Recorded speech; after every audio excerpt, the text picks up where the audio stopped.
Wrong matchup for you, right? Yeah, basically, yeah. And he was overweight too. Okay.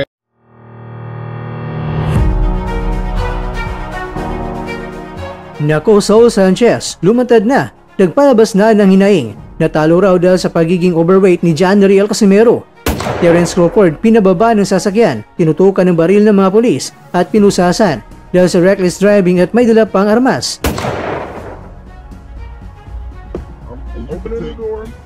Narito ang buong kwento.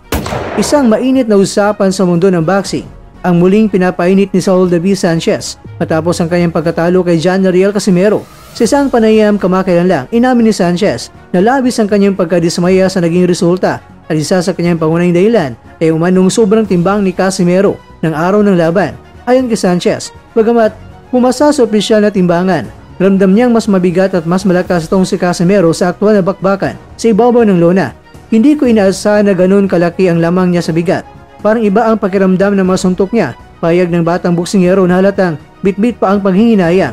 Sa kabila ng matinding preparasyon at pag-asa na makakayang tapatan ng bilis at lakas ng dating 3 Division World Champion, aminado si Sanchez na nahirapan siyang makasabay dahil sa pisikal na bintay ni Casimero. Hindi rin itinanggi ni Sanchez na nakaramdam siya ng panghina sa kalagitnaan ng laban matapos na paulit-ulit na tamaan ng mabibigat na mga suntok ng Filipino warrior. Dagdag pa niya,